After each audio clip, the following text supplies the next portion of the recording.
Oh, I was gonna say, hopefully. I'm on a I decided to untether myself from my computer, so I'm just me and the mic on my camera, which feels much better. Feels like I can go for hours, but the audio might be a little worse than it used to be. Hopefully not.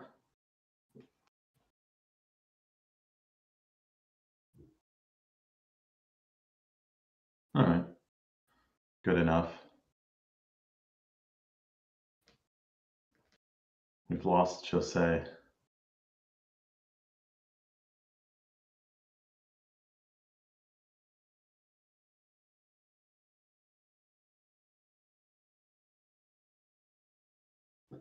Good morning, everyone. I'm going to be honest. This snuck up on me. I think there was something with daylight savings time. It came an hour early, so that was kind of a fun surprise. So I slapped together something. We've got a bunch of visuals from Z.ink. It'll be a Z.ink presentation today. Chose, do you want? No, we cannot hear you. Do you want me to hold tight until we can hear your silky smooth voice?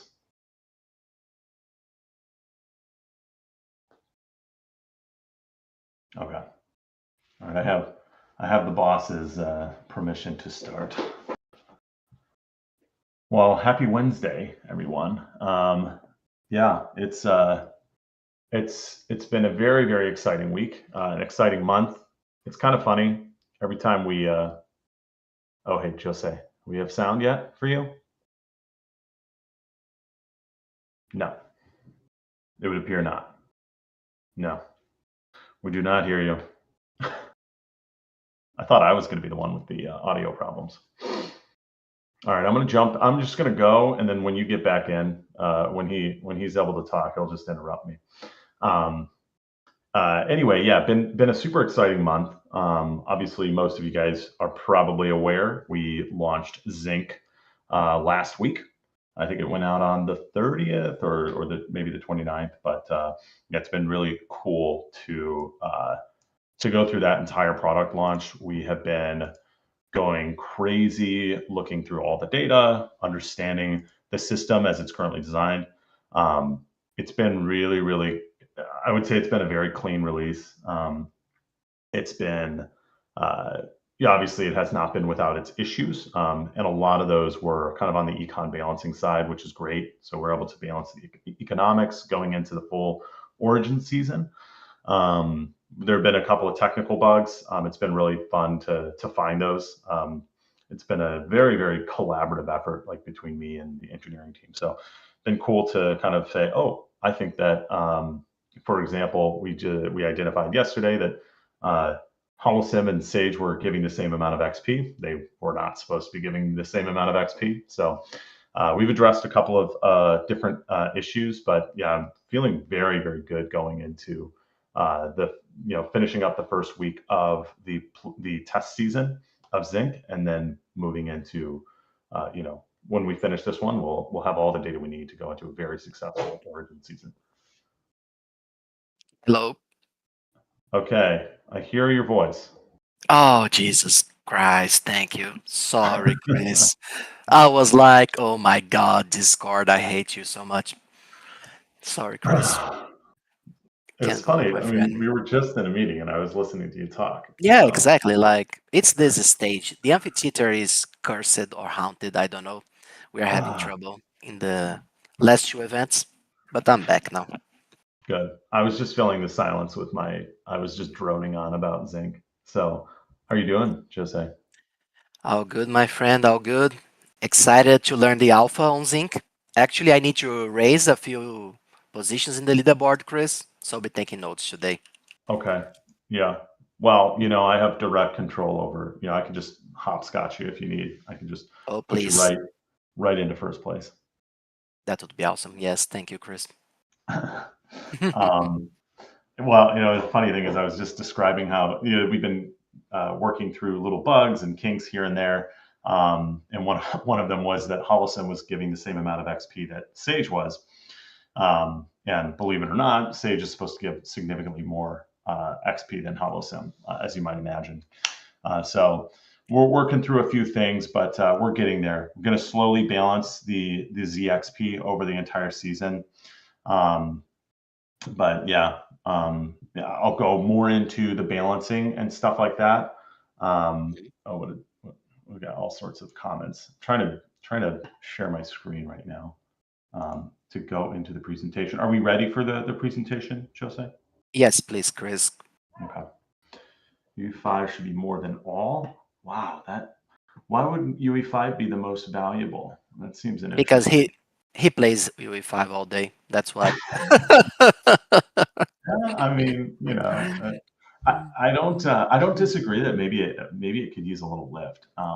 We're probably going to do that by lowering some of the other ones, but yeah, I mean, Unreal is a tricky one because you can play that for free. So we don't necessarily, it's like, would you rather, if you could earn the same amount of XP playing Unreal for $0, it's just time, versus earn the same amount of XP for $100 or $200 locking in the Atlas lock or something like that. It's kind of it's a tricky question. There's a lot of nuance to how you balance that. What kind of behavior do you want to reward the most heavily? I can tell you, I think I already presented this a couple of months ago in the Econ forum with the chart showing the different rewards for the different activities, but we're kind of really pushing Galactic Marketplace and DAO as kind of the top two ZXP earners. As you might imagine, those are the things that drive the most value in the kind of entire ecosystem of StarAtlas and Z.ink. So those are the two most heavily motivated ones. And then behind that is like Sage, then would go Unreal, and then would go Holosim if you were to kind of rank them in terms of their ZXP generation. So anyway, without further ado, and we'll get more into the discussion of ZXP and our motivation, our goals as we move into the test season. Players are accelerating at a rapid pace. I can tell a couple of fun stories, I guess, throughout this if they arise. But it's been a really exciting week of launch. The engineering team, combined with Daniel, who is our data engineer in the econ department, we've just got an awesome wealth of information. It's been incredible to just see it all come in, and we went from 0 to 100 so much quicker than any other release. So it's been really awesome to see kind of all the data come in and be able to have complete and utter control. So this is the 18th monthly StarAtlas Economic Forum by the StarAtlas Economics Department. And you might notice that this economics department is getting a little bit smaller. I did want to give a brief update that Gareth has moved on to bigger and better things. So he's no longer on the econ team here at StarAtlas and Automata. It was just a pleasure to work with him, to see him grow as an analyst. When he was hired here, he was a junior analyst. When he left, he was essentially a senior analyst. So I have super high expectations for his career. It was a pleasure to work with him, and you guys all know the awesome work that he put out. He was he was kind of the lead behind the quarterly report, and he assisted me heavily in producing these monthly forums. And then obviously he did his own kind of analytics that resulted in dashboards and different projects, research. So yeah, he'll be missed, and he was an incredible resource. So with that, I'll caveat that I put this.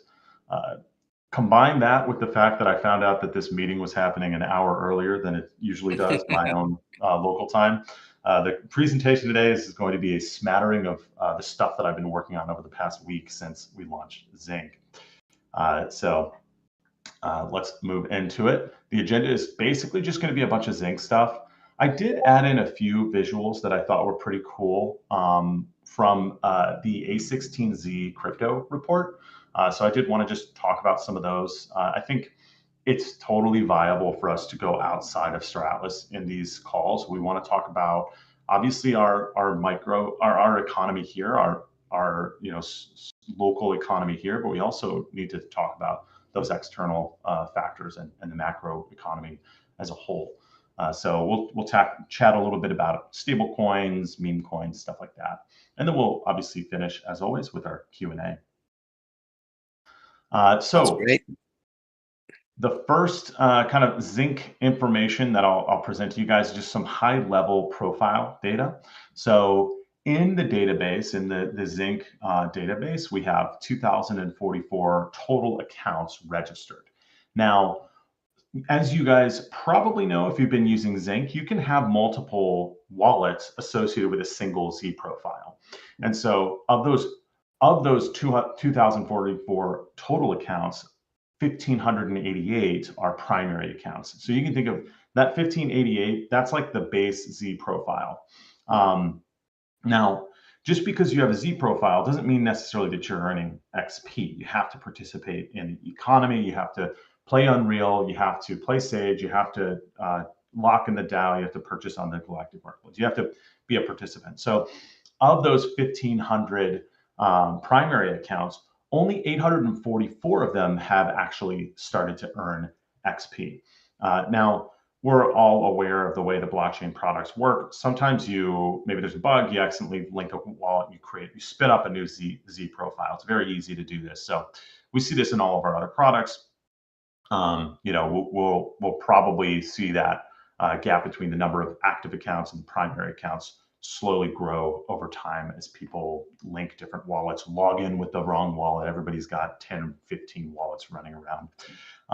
What's impressive is when you look at the active wallets there, 844, 726 wallets have linked their UE5 account, which is actually really cool to see, because that means that there are 726 kind of active Unreal players, which really seems like a lot when you consider that Sage right now, although its daily active users have been dwindling, is sitting around 850 daily active users. So 726 linked UE5 accounts, really solid. I've got some aggregates for total ZXP earned. They're kind of useless. It's like these numbers are kind of just seemingly random, but 42 million total XP has been earned by Z profiles thus far. On average, the average account has 20,500 ZXP earned. One thing that I really love about the data thus far and the way that players are earning ZXP, and this is really desirable for us, this is one of our targets, was to create a relatively equal distribution. Not equal is a very vague word here, but to create a more balanced distribution that follows a more clean kind of 80-20 Pareto rule than our StarAtlas economy, for example. So what we want is a diverse set of hands holding the Z.ink token when it drops. So the ZXP distribution is currently such that the top 20% of wallets own about 80% of the ZXP, which, that may seem like, only 20% own the vast majority of the wealth. Well, if you think about Sage, that number is probably closer to 99%. 20% own 98%. So it's a very what we call in economics an unequal wealth distribution. So this is a much more kind of equal wealth distribution, very desirable. So I'm super pumped about that. I hope to see that ratio kind of maintain over time. I do have the top 5 players over here, or the top 5 Z profiles. As we move into Z.ink, I'm going to have to get used to using user as opposed to players. Obviously, we've got Unreal and Sage, which are both game products, so I'm used to the player terminology. But the top Z profiles you can see are there. 2 profiles have achieved level 14 already, which I could tell a fun little story about this. As you all might have noticed, anybody who's participating in Z.ink probably saw their XP jump significantly yesterday. Some of you saw your XP jump 4x. Some of you saw it jump 5x, maybe 2x for some of you. For the first couple of days of the Z.ink launch, the program was improperly tracking or aggregating all of your different wallets to your single Z profile. So what this meant was there was a bunch of XP that was not being tracked on the leaderboard. And so I had a fun awakening on Monday, realizing that everybody was moving about 2 to 3x as quick as I anticipated.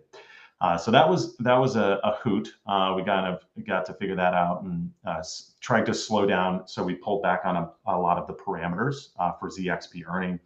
And you've all probably noticed that you're maybe accelerating a little bit less quickly than you were before. Well, I guess you're now decelerating. So we pulled that back a bit. There are definitely changes we are still working on, but that was kind of a fun thing where all of a sudden I realized, everybody's double XP of what I thought, or triple the XP that I thought. So we definitely had some acceleration early on. We've got a couple level 14s, a couple level 12s. Now, that said, the vast majority of people, you can see the level distribution up here in the upper left-hand corner, the vast majority of people are level 1 and 2. Very, very few people are greater than level 5 or 6. As you may know, we are capping the test phase to level 20. So anybody who achieves level 20 is going to get, and I'm going to misspeak this here, is going to get an amount of ZXP put towards next season or origin season, the first season of the Z.ink airdrop. They're going to get an amount of XP that is equal to, this level distribution visual, I should point out, is old, given that it only goes up to level 10. So I ran this before I ran the,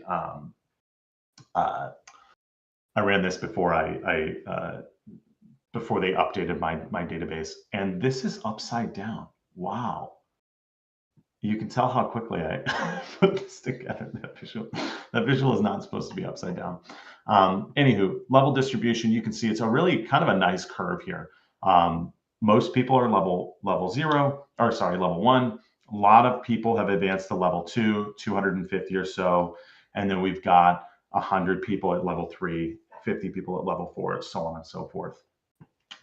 So a nice level distribution. So while a couple of players are, gotten up there, they've really kind of accelerated quickly. The vast majority of players are still down there below level 5, and they'll continue to edge up. You can see I've got in the bottom left-hand corner days to level 20 by the XP decile. So depending on how much XP you have, whether you're in the 10th% of the distribution, the 20th percentile, the 90th percentile, here's how quickly you are expected to level up to level 20. And you can see people who haven't earned a lot of XP, they've got 10,000 plus days to level 20. But for 50% of the distribution, if you look at decile 6 and above, most of those people in a couple hundred to a couple dozen days. The minimum expected time to level 20 is 8.4 days. And so, we'll see when people hit level 20. I anticipate with the changes that we made, we'll probably end up seeing people hit level 20 in the next 2 weeks. And that was maybe a little bit quicker than we had anticipated, given that once you hit level 20, there's not a whole lot of there's not a whole lot of motivation to keep participating, because we are capping XP at level 20. And what I was going to say earlier before I realized that one of my charts is upside down, is that the amount of ZXP that you will receive is going to be the minimum of either the amount of XP that is at level 20 currently, or the amount of XP. Okay, so let me just walk through this, because I always say this incorrectly. Let's say that we move the level curve out. And so level 20 requires more XP in origin season. Your XP will be capped at whatever the amount is this season for level 20, which I think is like 3.2 million ZXP. So let's say that in the next season, level 20 takes 5 million. You will get 3.2 million ZXP towards origin season. On the other hand, let's say we leave the curve the same, you will keep 3.2 million ZXP. Furthermore, the kind of final example, if the curve is pulled in, which I very highly doubt it will be, but if the curve is pulled in such that suppose level 20 only requires a million ZXP, then we will give you that million ZXP. So that's kind of what I meant by the minimum. If level 20 in the origin season is, yeah, thank you for flipping that chart. I would flip it, but I don't know, what tabs I have open. This is my company account. I don't want to give you guys any super That info. is crazy, Starry. Yeah. Exactly. So yeah, you can kind of, oh yeah, you can't even, I don't know how this thing got, I mean, it got mirrored and flipped. That is crazy. Anywho, you can see we had really strong growth on the first 2 days. Lots of users, around 650 users on the first day, or sorry, on the second day, and then on the first day we had about 500 users. So really, really strong user numbers thus far. Obviously, we had a pretty sharp fall off, but we're seeing about 100 users per day for the last few days. It's pretty a decent fallback on November 5th, and we'll see what today holds. And then the final chart here kind of went in a weird counterclockwise order here. I just wanted to break out the subscribers by tier. So in the Z profile in the Z.ink system, you can subscribe. This is a monthly subscription that will currently, the only real benefits, I think there might be some cosmetic benefits, but there's also a ZXP earnings multiplier. So if you're an Apex tier, you're getting a 2x multiplier. If you're an Aura tier, you're getting a I think it's 1.5x, and then if you're an alpha tier, it's 1.25x, something like that. I can tell you, enjoy the good times while they last. We are going to probably end up pulling back the Apex tier at 2x. It is an insane value for the money when you think about the fact that that is $30 for that. I was thinking about if you spent $10,000, for example, in the marketplace, and you spend an additional $30 on this subscription for a month, all of a sudden you're getting $20,000 worth of XP. So yeah, pretty not surprised to see everyone leaning towards the Apex tier. But yeah, we'll probably pull that down a tiny bit. There's basically two options. There's the option to increase the price, and then there's the option to reduce the benefit, and we're going to reduce the benefit. So those are some top level stats, super early, aggregations at this stage. We're very much in the data description stage of this analysis, where we're just kind of getting big, broad aggregates, high level, 10,000 foot view, and then over time, over the next several weeks and months, we'll start to do some more sophisticated stuff. Look at price sensitivities, user behavior, longer term studies where we're not just looking at 7-8 days of data. So now moving on to kind of some additional high level statistics with respect to transactions and ZXP. In the upper left hand corner, you can see just the total transactions that are coming into the Z.ink system. You can see it's quite a lot of transactions. Most of those are, as you might imagine, attributed to Sage and HoloSim. Unreal updates on a 2-hour cadence. So basically, anybody who has a connected wallet is going to get a single transaction for Unreal every single, every 2 hours. If your XP and Unreal updated, you'll get the ZXP appropriate for the amount that you earned. And then the DAO, as you guys have probably noticed, only goes through once a day. We do the DAO check once a day at the end of the day. Not 100% sure on the exact UTC time, but yeah, plenty of transactions coming through. Seems like there's just there's no indication that the excitement is dying down. Everything seems to be trending upward, which is great. On the right-hand side, upper right-hand side, you're going to see the XP distribution by event type. Now, this is since November 4th because we put through some pretty dramatic changes to the ZXP gains in the first couple of days. So, as you can see, DAO is massively kind of contributing 70% as of the last 2 or 3 days, or 2 days. It's contributing the vast majority of ZXP.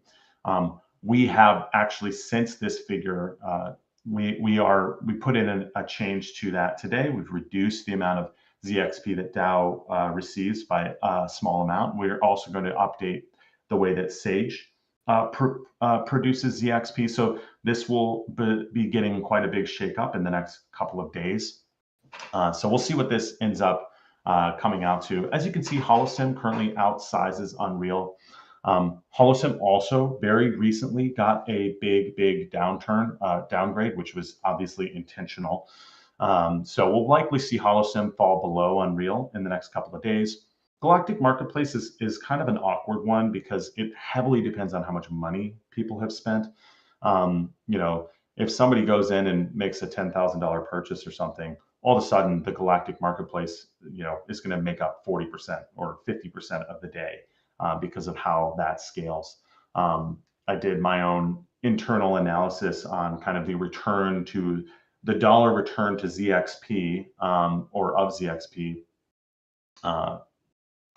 You know, if you were to spend $1 in the marketplace versus, you know, put $1 in the DAO for 45 days. And yeah, the Galactic Marketplace is quite attractive, I would say, in terms of generating ZXP. Real quick, Earther has a question. Are you weighting Atlas and Polis lockers similarly?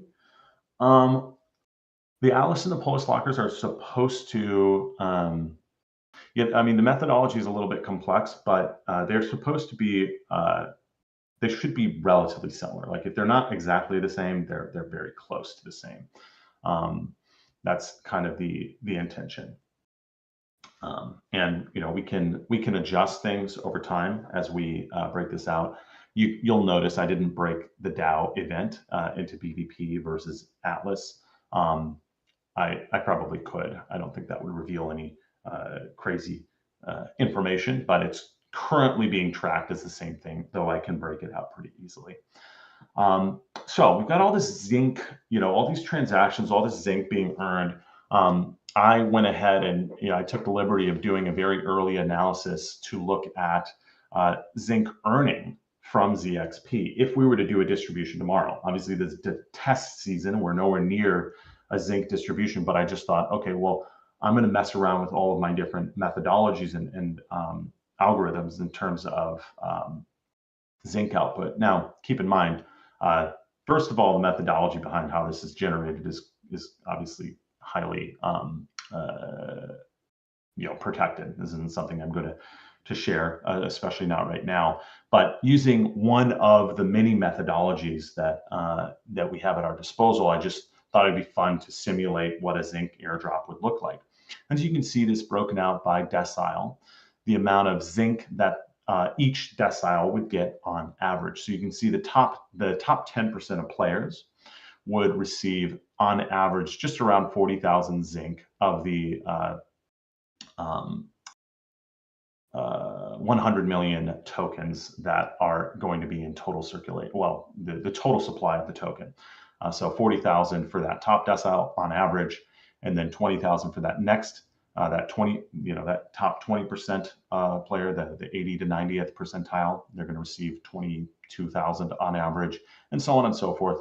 And you can see that bottom, you know, part. They're still getting something, not a huge amount, but so that's kind of a fun little experiment. This, like I said, has absolutely no bearing on what is going to happen in reality. It was just kind of a fun little simulation of my own creation. So yeah, it's funny. I almost titled this slide "Unintended Consequences," but this is very much intended consequences. Here are 3 of our major kind of programs that are affected by that affect your ZXP. In particular, the Galactic Marketplace has seen a very substantial increase in volume over the past couple of days since we launched Z.ink. Not unsurprising, perhaps there were people who knew that, you know, who noticed that Galactic Marketplace would reward Z.ink, or sorry, ZXP, and so they said, okay, well, you know what, I'm going to save my transactions for later.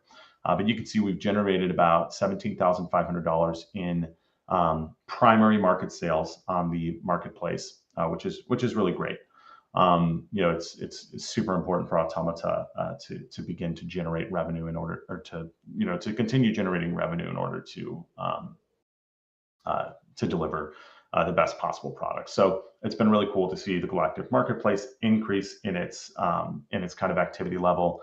I see somebody, a gamified e-business platform. Yeah, I think that is one of the kind of cool things about blockchain and Web3 products is just the integration. Early on, people were always talking about interoperability, and I think that that's totally uh, totally relevant here. It's like, okay, we've got all these different products that are all linked. How can we create a single profile that connects them all? And that's kind of what Z Profile does. So it's really cool to see the interplay there, and we can simultaneously motivate people across all of the different products. So you've got on the upper right-hand corner, I don't have these super well labeled again because I just kind of copy and pasted these from my own dashboards. Daily active users in Sage, you can see there's a nice healthy spike up, and it seems like we've settled on a nice higher daily active user number. That's about 50 users larger than where we were. You can see that downtrend.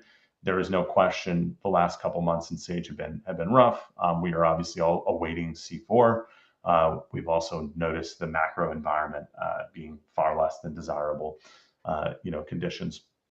So it's nice to see that uplift in Sage daily active users.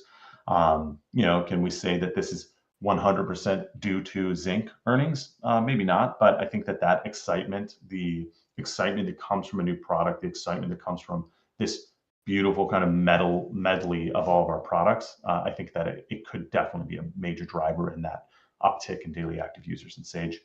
And then I've also plotted in the bottom left-hand corner the average playtime in HoloSim. Again, not super obvious what that is, but the average playtime in HoloSim has definitely skyrocketed. And the HoloSim is currently in between seasons. Obviously, we're not even upticking the leaderboard anymore in HoloSim. So it has been fun to kind of see that impact. I mean, this one is powerful because it tells us that, okay, this is definitely an impact of Z.ink. There's no question. The only reason people are playing HoloSim is probably to earn Z.ink, ZXP. So that's been very satisfying to just see the causal impact of this Z profile system. This even a test season, which is we haven't really distributed super far and wide. We haven't done any massive campaigns for it because it is a test season. We want to make sure it's working before we make that push. But yeah, it's been cool to kind of see those intended consequences across the entire suite. I will pause there and wait for any questions that people might have. I know I'm going a little bit fast. We do have quite a bit of content to get through. I'm happy to chat about the first couple days, your guys' experience, how you feel it's going. I kind of explained the ZXP earnings thus far and how we're balancing that and how we will continue to balance that. Yeah, Chris, get some water, friend. I have been here trying to sneak in this comment for a while now, because you have been going. But lots of information. It's super cool. And while you do that, I will read the questions here. The first one comes from Arthur from Rome. Chris, any plans to add faction claims to ZXP? Honestly, that's a really good question. I am at this stage, I'm not opposed to doing it. Not at all. I don't know how much internal discussion there has been for doing that. I believe it was at least one point it was in the brief. But yeah, I mean, it seems like a pretty low hanging fruit. To be honest, I haven't put a ton of thought into it. I've been so distracted with the current deployment, but I don't see any massive issues with adding ZXP to for faction claims. Yeah, especially claim stakes, right? I think those deserve some love. Yeah, because I mean we often say with faction claims, oh, we want you to play Sage, so we're okay with faction claims being ignored and neglected, which I think over time our feelings about that have shifted. But faction claims don't currently have an alternative. They won't have an alternative until C4. So yeah, it seems like a potential place for opportunity. Chris, Tango Mike also asked, are you happy with the locker weight for XP so far? Not quite.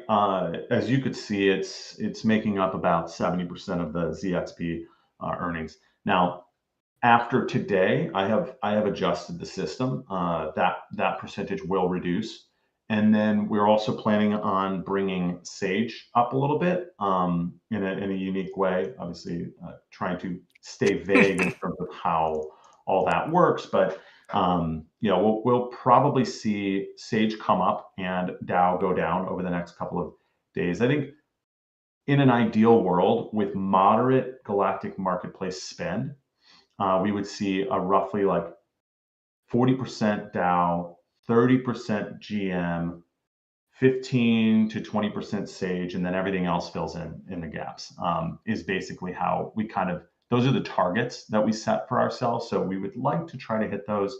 And again, we are emphasizing value creation in the StarAtlas ecosystem. If you are willing to, put value into our suite of products, then you're going to get more ZXP out. Very, very cool. Very cool. Let's see. Any other questions, guys, or can Chris keep moving forward?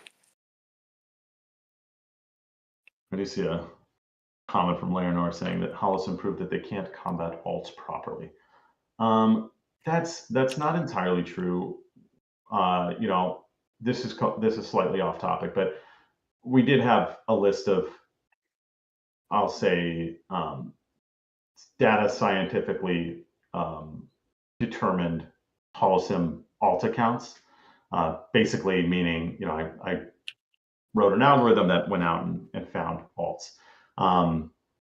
But we determined kind of internally, that it would be better to. There is risk associated with that. Obviously, I'm not. I don't claim that this algorithm had 100% hit rate.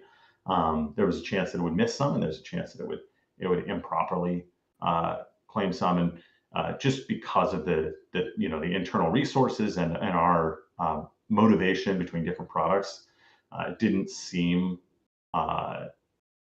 worth it to accidentally punish the wrong person or not punish the right person. So there's a complex set of reasons why we decided ultimately not to enforce those. But we do, especially actually now that from our learnings from Holocim Season 1, Chapter 1, it'll be much easier to that the accuracy of such an algorithm will be even higher. So should feel pretty good about that in the following season. Okay. Probably. Yeah, sorry, go ahead. No, just saying, I think this is a good moment to share today's code. And, sure. Yeah. And today's code is Gareth. In honor of our friend Gareth, who we love very much. Yep. Go get your Iris blessing. Absolutely. Okay. There were a couple of comments I saw. There was a good idea to give Holo XP only for accounts with Battle Pass. That's an interesting idea. I'm not entirely opposed to that. The tricky thing there is if you have, well, we could build that in. I was going to say if you're a Z.ink subscriber, then you automatically have the Holocim Battle Pass. But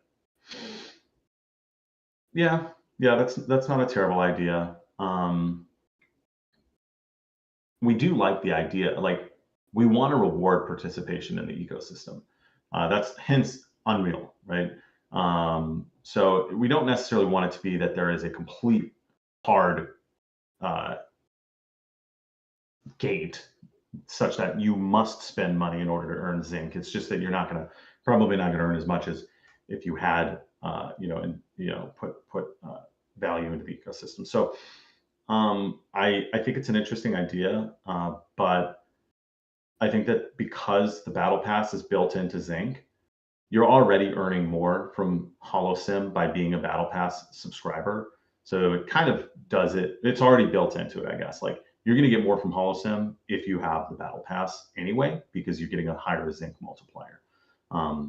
So it's an interesting idea. I'm not entirely sure that it's worth implementing, just because with the recent update to HoloSim, that XP is greatly reduced.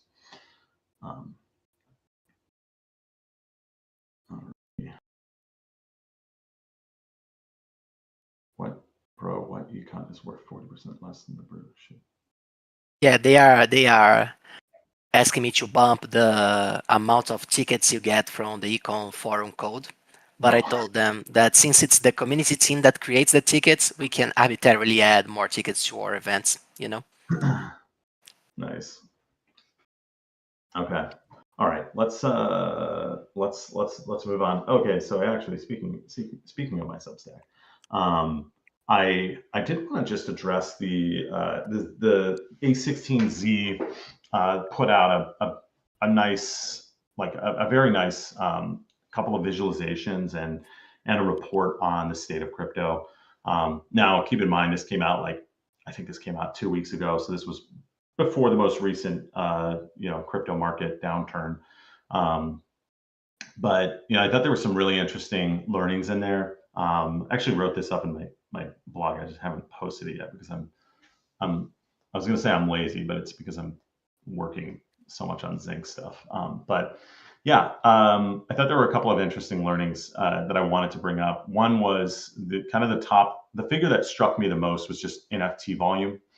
And now that they're kind of spinning this as, well, NFT volume is down, but the number of traders is up, which I don't totally disagree with that take. I think that's probably true. I mean, you think about a product like StarAtlas Crew. The whole point of that product is that, hey, we've got this really interesting technology called a compressed non-fungible token. What if we were to use that to create millions of unique crew assets on chain that could be used in a video game? Now, each of those, the value of each of those, because there's millions of them, you're not going to have, every single one of those isn't going to be worth $10,000. The average price is not, it's not going to be a Bored Ape Yacht, club token or something like that. The average price is going to be more like $2, $3 or $1.50. So, when we think about that paradigm shift, this visual makes a lot of sense. There's less emphasis necessarily. It might be that case that there's less emphasis on super high value one shot NFTs and maybe more of, hey, let's see this as a technology and let's use it. And the price is much more what I would say grounded in reality.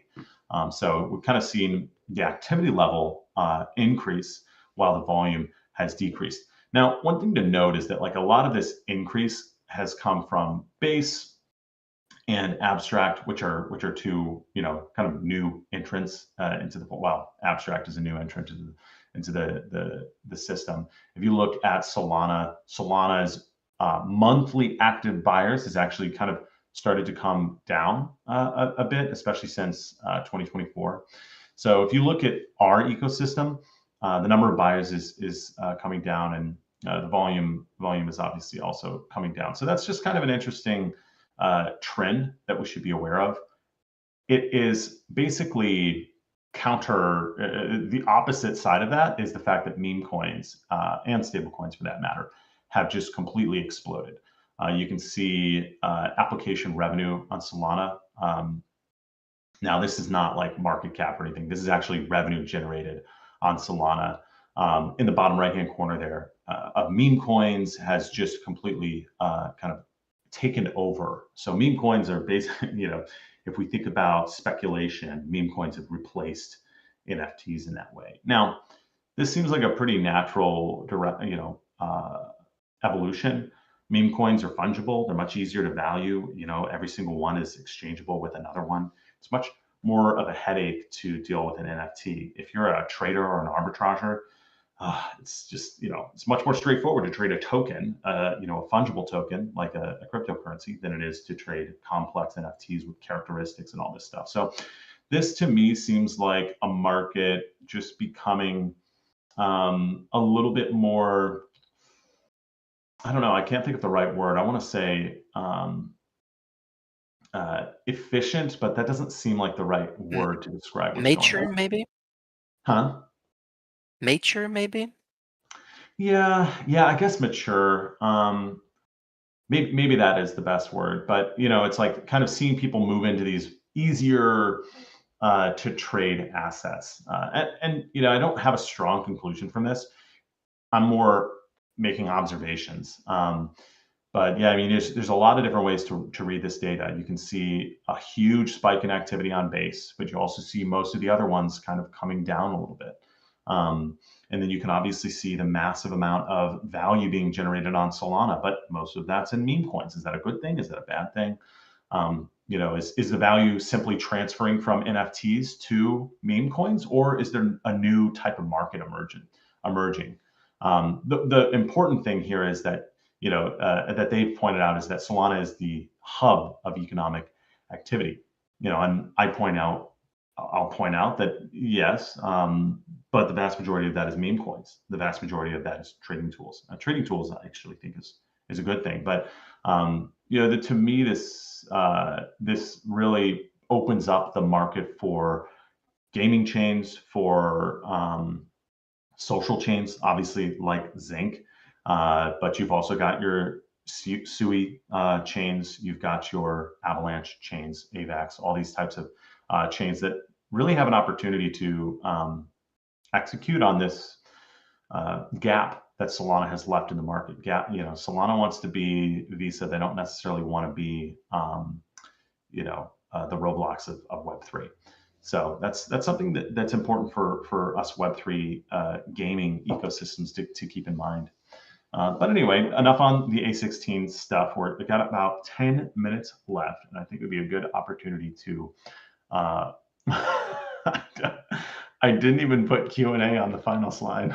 Oh, it's been a long week. But we'll go into a Q&A. This is supposed to say Q&A. I know you guys have already asked a few questions. I think this would be a good time to just open it up. Anything and everything. Doesn't have to be specific to Z.ink, but obviously happy to answer questions on Z.ink. Could be about Chris, macro. one question that I saw here. Can Chris leak some sales so I can use my 25% bonus wisely after I reach a 15 days check-in streak? Are you guys thinking about something like this, Chris? Oh man, wait. Okay, can Chris leak some? Is the question, should they delay until they have the biggest possible streak bonus? Yeah. People want to use the maximum multiplier for their Z.ink XP accrual for marketplace, So they are asking if you are thinking about doing some promotion or sales campaign. We actually have. We definitely have been thinking about different promotions, different campaigns we could do. Probably won't address any of them specifically, but definitely something on our radar. And the fact that you guys are mentioning it in the comments is, I think, encouraging for us. We know that it's not the ideal economic macro environment, especially for gaming tokens and altcoins. It's really been a year for the top eight coins, top 100 coins, but it's not been super great for us smaller guys. And so we want to be sensitive to the to those conditions. But yeah, I mean, if you guys are interested in some sort of a sale, that's even encouraging for us, because it kind of reinforces what we were already thinking. Great. Another cool question that I just saw from Arthur here. Can you talk more about Z.ink TGE and any details you can share about it? Ooh, we'll save that for once Origins launches. How's that sound? Okay. So that's fair. That's actually fair. Yeah, lots of complexity there. There's tons of complexity with the TGE event. That was a redundant statement, but with the generation event. So I think it's a bit too early to discuss those. Chris, when Z.ink white paper? People have been that's asking me this. that's actually a really good question. We have documents internally, but I don't think anything is. I don't think anything's polished yet, but yeah, I would assume we'll launch a white paper. I know Michael Wagner has been kind of, I would say, meh on white papers. I think, and it's totally fair. It's like, think about Atlas, Polis. While we've stayed true to, almost the entirety of those white papers, um, in an environment like crypto that's changing all the time, why would you back yourself into a corner, write yourself into a corner by saying things that, who knows what the environment will look like, who knows what the technology will look like. So we'll see. A TBD on the white paper whether we actually launch like an official one. We obviously have tons of like tokenomic documentation and stuff like that, and planning docs, but not sure.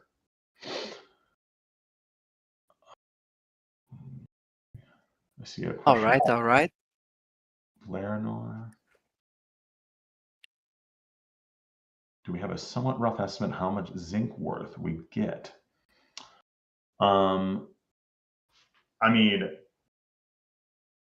as far as how long we'd be able to pay for fees with the airdrop, proportional to what is generating XP and Sage. Interesting. Okay. So I think this is a question about like, so honestly, this is probably a question more so about the blockchain, how the blockchain will work, how the Z.ink blockchain will work in terms of like fees. I don't want to talk to it because I'm not 100% sure what that looks like. I don't think, I know that the Z.ink blockchain will have a fee. I'm not really sure how that works. I know we've talked about, on the business side, we've talked a lot about how we'll manage fees and especially with like the subscriptions, with the Z profile. You can imagine, hey, Apex subscribers, waive fees or something like that, or maybe they get reduced fees. We've got all sorts of interesting technology that we can play with. But yeah, with respect to the technical details, it's more kind of on the blockchain side, and I still have yet to get a very strong brief on how Z.ink blockchain will work. But more to the point of a direct relationship between ZXP and Z.ink. Yeah, I mean it's definitely something that I won't talk about now. Might never talk about. Yeah. So I'll shut up.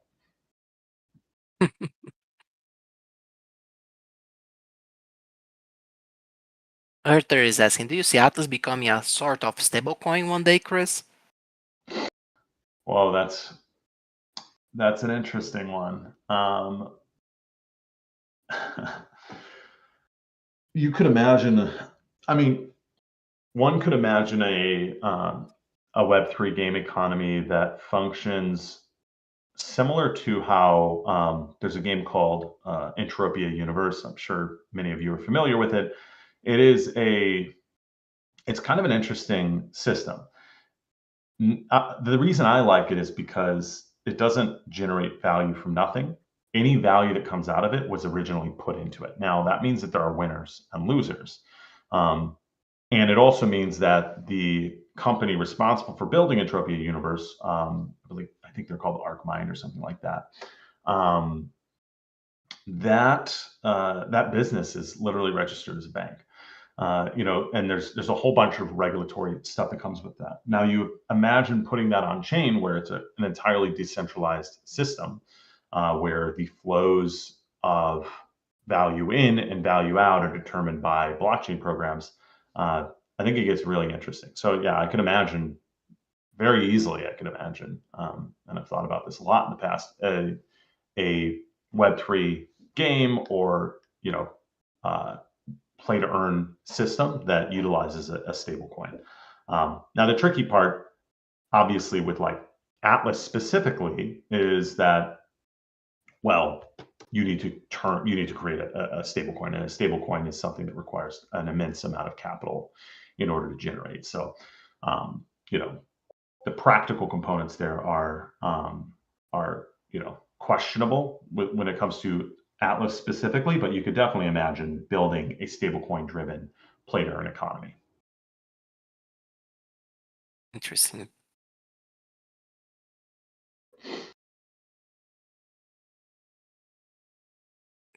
Last questions, guys.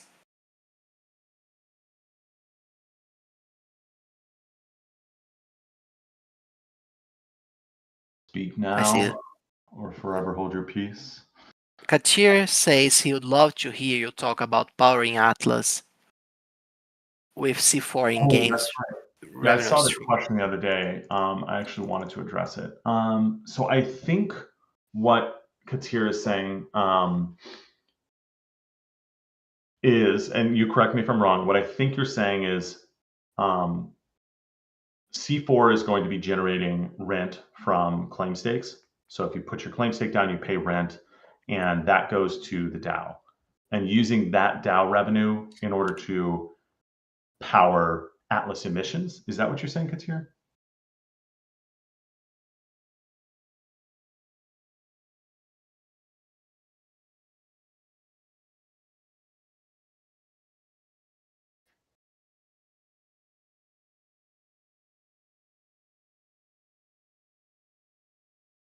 Some buyback tricks for Atlas.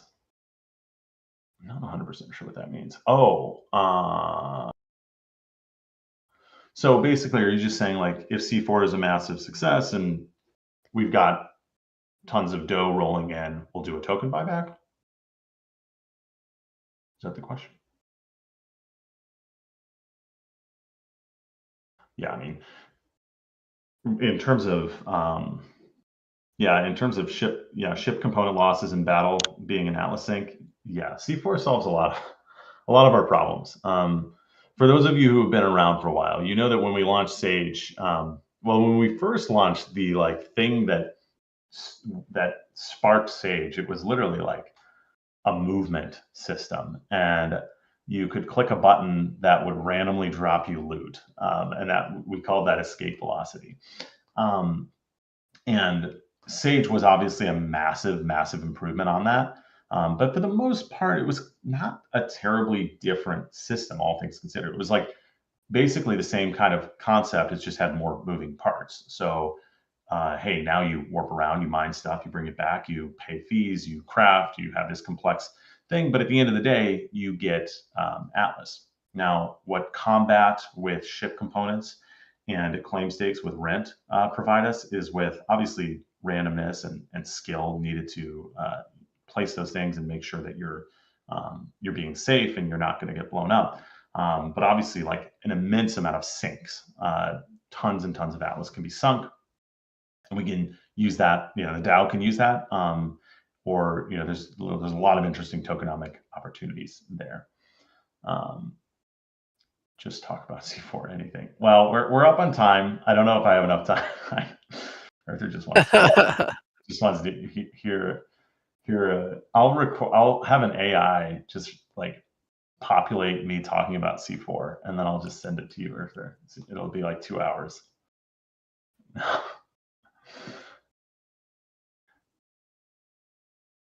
All right, everyone.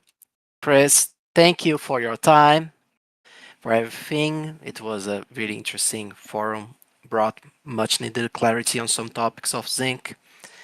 And yeah, we can't wait until we get to the RG season. Actually, I'm really looking forward to it. Doubles in the chat for Chris. Yeah, thanks, guys. And yeah, hopefully I addressed questions, concerns. I know there's like with such a large product suite, it's very easy to you could just talk about each one of our products for hours. So there's tons of questions. And yeah, I always try to do my best to answer, but I also want to not put my foot in my mouth. So thanks, guys, for being accommodating and appreciating when I am unable to answer a question.